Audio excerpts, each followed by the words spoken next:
can't film in here. What do you mean? Who are you?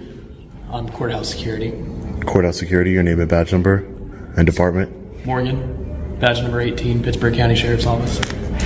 Okay, Deputy Morgan? Yeah, why wouldn't I be able to record? Is there a statute, a law against recording? There is a sign.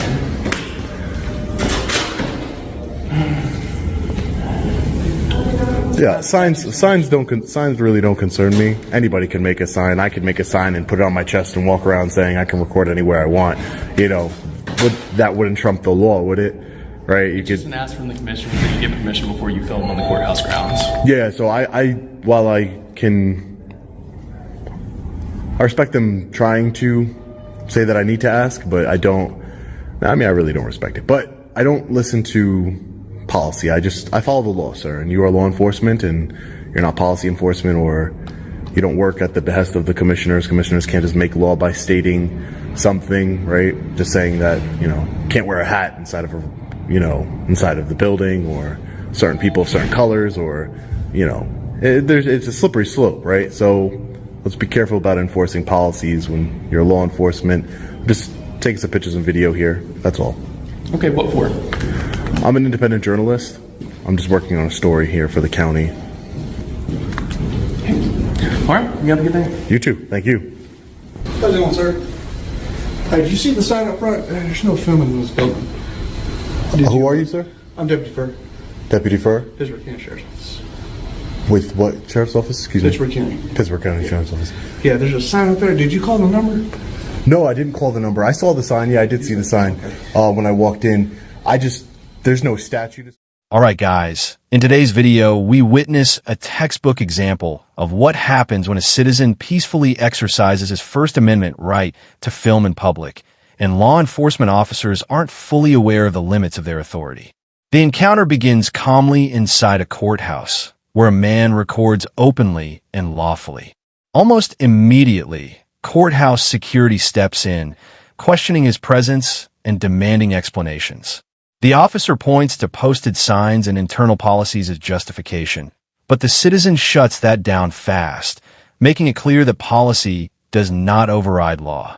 This moment sets the tone for everything that follows. The filmer remains calm, respectful, and informed, explaining that signs and commissioner rules don't trump constitutional rights.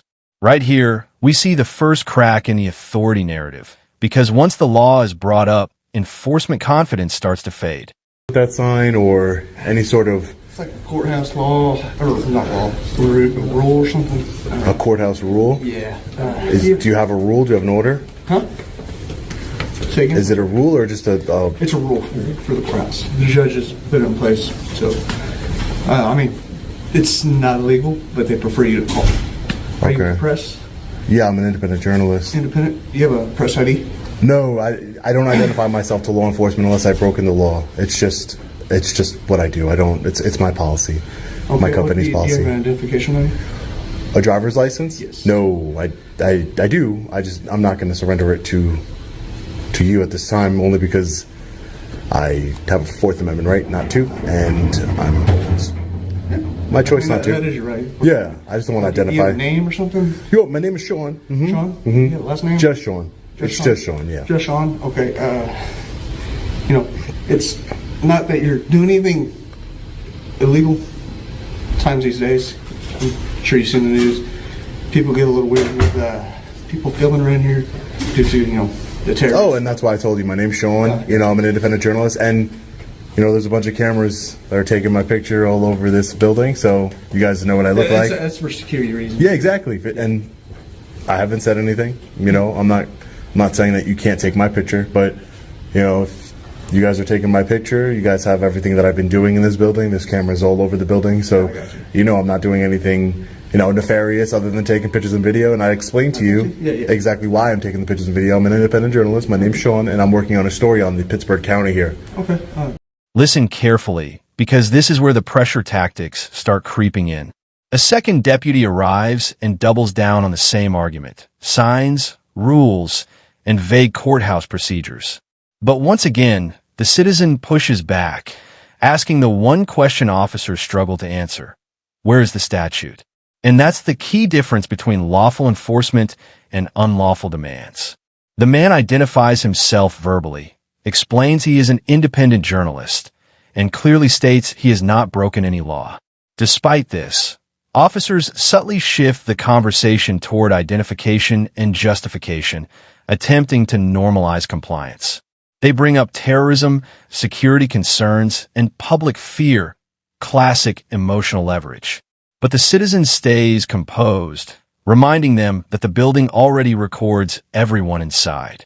He isn't hiding, he isn't disruptive, and he isn't breaking the law. Can I ask what the story's for? I can't divulge the story only because it might compromise my story. It's an investigative report against investigative journalism.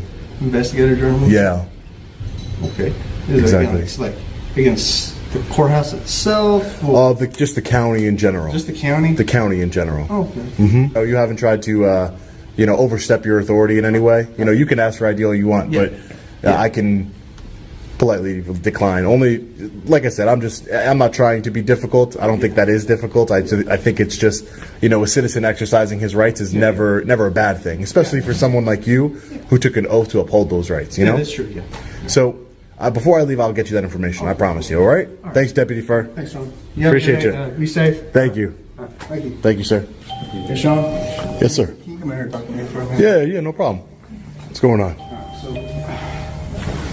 Our firefighters asked us to have you stop recording. If you do not stop recording, we're going to have to charge you with obstruction and then take Obstruction of what? obstruction of justice since we're asking you to stop recording. Can I speak to a supervisor? Yeah, I can get that arranged, man. Yeah, I would like to speak to the supervisor because I think you guys would be making a big mistake. I was ready to actually leave. I just have to do my open records request and get out of here. So, now being told that I will be charged with obstruction of justice for exercising a constitutional right, it just doesn't seem like I told you who I was. I'm a journalist. I know. I'm trying to de-escalate the situation, but I don't take too kindly to being threatened with arrest. My freedom taken. All right, guys, this is the turning point. After initially appearing to back off, officers return with a threat. Stop recording or face obstruction charges. And that's a serious escalation. Obstruction of justice is not a casual accusation. It's thrown out here without any crime being articulated. The citizen immediately calls it out, asking for a supervisor and pointing out the danger of threatening arrest over constitutionally protected activity. This isn't resistance, this is accountability. He explains that he was already preparing to leave after completing a lawful open records request, something every citizen has the right to do. Instead of de-escalation, officers rely on authority and hierarchy, claiming orders from higher-ups. But following orders doesn't excuse unconstitutional actions, and the citizen makes that painfully clear. So if I could speak to a supervisor, that'd be perfect. Yeah, we're getting in contact with one right now. Because, like I told you, I already went through excuse me, ma'am. I already went through the entire building, and I'm here at the county clerk to do an open records request, as is my right for public information. So trespassing me from the building or obstruction of justice, that would be violating that right, deputy. And you might get it. And I listen. We had a great conversation upstairs. Hey, Sean. Hey. If you're done recording and you were just about to leave anyways, that's fine. The sheriff said it'd be a while before he can come talk to you. Said it'd be about an hour, but I can take down your number and he can give you a call when he's free. You don't have any supervisors besides the sheriff? I do, yes, but he's at the top. He said he would like to speak with you if anybody.